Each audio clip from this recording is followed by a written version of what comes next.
So here in 8.7, this is the last part of chapter 8 on exponential and logarithmic functions. Here we're now solving logarithmic equations. So we know they're equations, we have an equal sign, and they're logarithmic, so we know we see a logarithm inside of them, right? So these are called logarithmic equations. And the first step we want to do is use the properties of logarithms that we learned in 8.5 to get a setup something like what you see below. You want to isolate the logarithm so that there's nothing else on the same side as this. So for example, if there was like a 9 on this side, you'd have to subtract 9. If we had something like 4 times the logarithm, you'd have to divide by 4. So you're basically trying to isolate the logarithm, and then you're going to have it equal some number over here. All right, so the way we might see this, this value here, a lot of times you might see it as a fraction, like it could be x over 2. It could be the product of two numbers, so it could be like a 5x. But you can have any sort of expression in these different boxes. They don't have to be the same value or different values. You might have an x, a number, a combination of those things. But the key idea here is you want to have the logarithm isolated, all right? Second thing is once you have it in this form, you're going to rewrite it in exponential and then solve. So for example, let's say we had log base 5 of, let's say 3x equals 2. Let's say we got this set up right here. The next step would be to change it into exponential form. So we would end up saying 5 to the second power equals 3x. And then we know that this is 25 equals 3x. And then we can divide by 3. And we find out that x is 25 thirds. Okay, so you might get some nice numbers for this. You might get some fractions, some decimals. There are going to be some problems where you get irrational numbers and you do have to use your calculator. So if you're not able to get fractions or decimals or integers, then you will be required to use your calculator for those. So let's try example number 1. Again, the first step is to get everything away from this logarithm. So I see we have a 1/2 in front. That means I'm going to multiply both sides by 2. So 2 times 1/2 is just 1, and 1 times anything is itself. So now we have log base 5 of 2x plus 5 equals 4. And I can see I have the logarithm isolated here. So I'm going to go ahead and change this into exponential form. So that means I have 5, which is my base, to the 4th power equals 2x plus 5. And so at this point here, I can evaluate 5 to the 4th power. And 5 times 5 times 5 times 5 comes out to be 625. So we really have 625 equals 2x plus 5. From here, I'm going to go ahead and just solve it. So we're going to subtract 5 on both sides. This gives me 620 equals 2x. And when we divide both sides by 2, we get x equals 310. And that's your answer. All right, so we get a nice whole number for this one. Works out great. Let's try problem number 2. So again, we don't quite have the logarithm all by itself. So we're going to want to try to move the 9 over. So we're going to subtract 9 minus 9.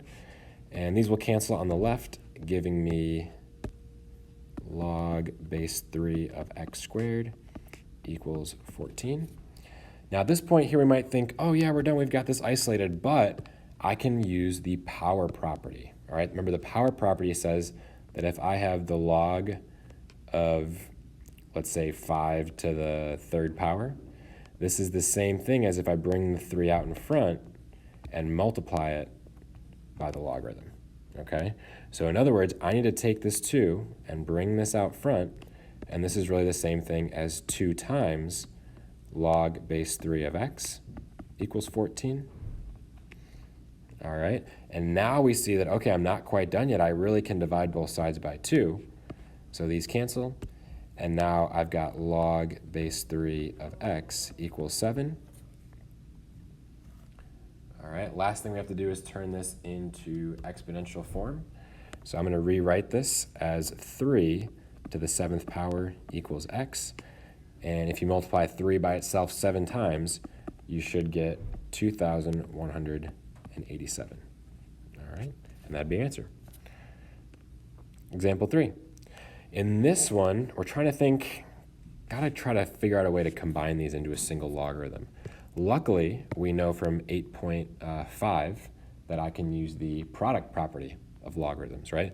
The product property of logarithms says that if I have the log of mn, right, using the same base, we'll use a base of b, this is equal to the logarithm base b of m plus log base b of n. So in other words, when I add two logarithms that have the same base, I end up multiplying those values together, okay? So we can look at this rule and we can apply it. And I know that because they're both log base 10s, right, they're both common logarithms, I can rewrite this as log of the product 5x times x plus 1, right? And that rule is, right, when I see the plus sign, there's the plus sign, I can take the two arguments, m and n, and multiply them together to get mn.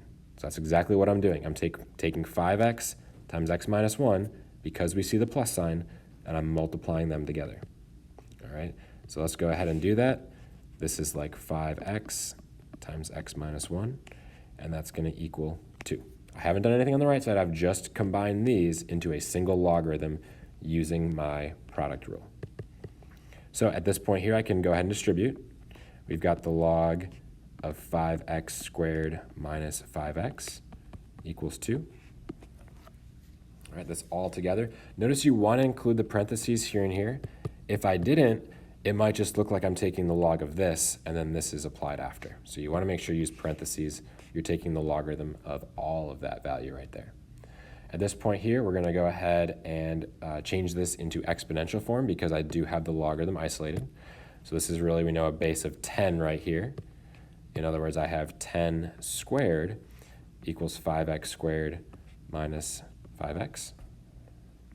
I can then square the 10, so 100 equals 5x squared minus 5x. We should see that this is a quadratic equation, so I can solve this by setting it equal to 0. We're going to subtract 100 on both sides. And now we end up with 0 equals 5x squared minus 5x minus 100. And luckily for us, we can divide 5 from everything. So 0 equals x squared minus x minus 20 when I divide everything by 5.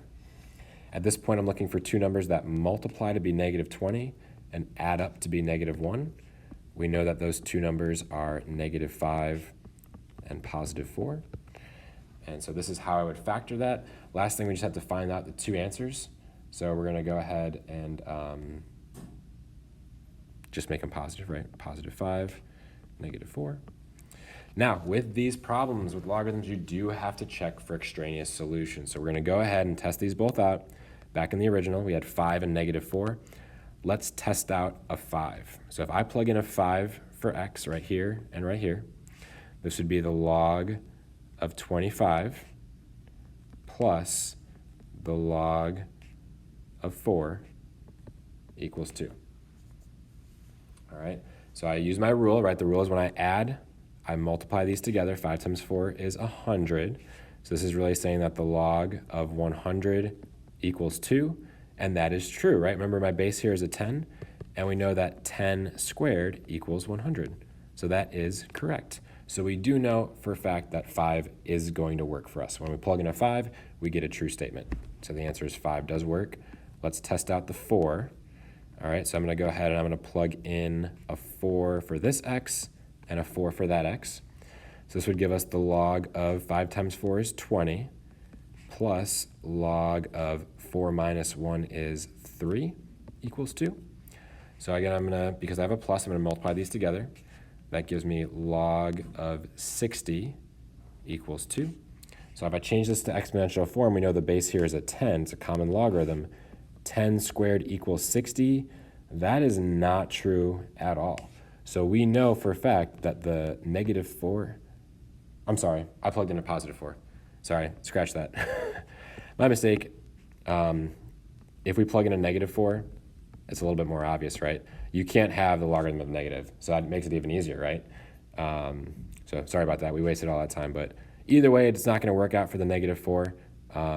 Once you plug in a negative 4 here, you should stop right away and realize you can't take the logarithm of a negative here. So Sorry about that delay there. I was not paying close enough attention. But we can see that if we plug in a -4, that doesn't work. So this is an extraneous solution.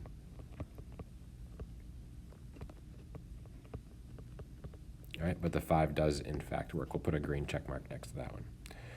All right, next one. We've got the natural log of 2 minus the natural log of x plus 7 equals 3. So again, I'm going to try to find a way to combine these, and that's going to be my quotient property for logarithms.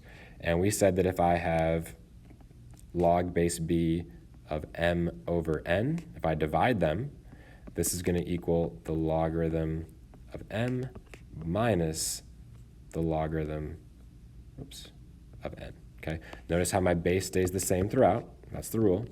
And if we have a minus, we end up dividing those two arguments.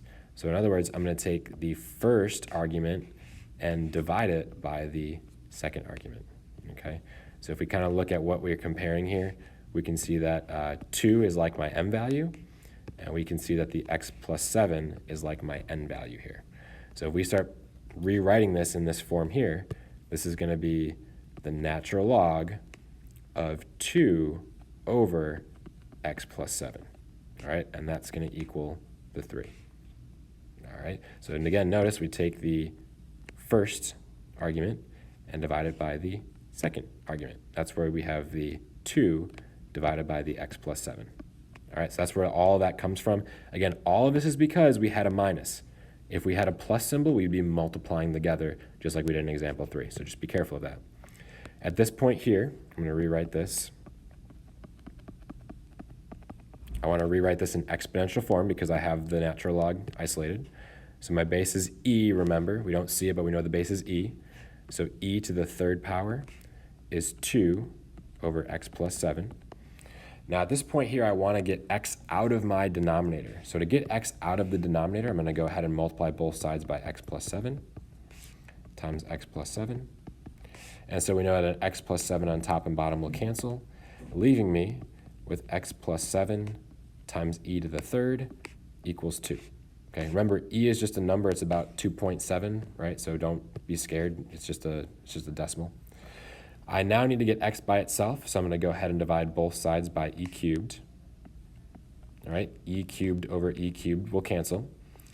And now we are left with x plus 7 equals 2 over e cubed. So we're getting closer. Last thing I need to do is just get x by itself by subtracting 7 on both sides. So 7 minus 7 is 0. And that's going to leave me with x equals 2 divided by e cubed minus 7. All right, so you're going to have to do your calculator on this one again.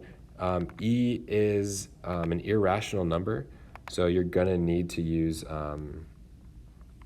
your calculator to figure this out. All right. So on your calculator, if you click on the little booklet, you should have options, and that's going to take you back to there's an option for e to the certain power. And so if you do 2 divided by e to the third power, and then you subtract 7 from that, you should get an answer of about, let's round to the nearest, let's do 3 decimal places, negative 6.900. So really just negative 6.9. All right. Again, this right here, to get that e to the third, on the right side of your calculator, I try to draw it out for you. On the right side of your calculator, there's a little button right here, and on that button, it looks like a book. So kind of like a book that's opened up. And if you click that button with the book opened up, you'll find E with a box like this, and you just click that button, that's like E to some power, so you can type in whatever power you want, and then that will tell you how to do that. So anytime you've got E in your answer, you're gonna get a decimal, so this is definitely a calculator problem, right? And that's how you do it. So again, make sure you're using the properties. So like the quotient property, the product property, and the power property are all going to show up. If you do not know these or are uncomfortable with these, you need to ask for extra practice problems until you get comfortable, because those will come up all the time when you're solving these logarithmic equations, and you need to know them by heart.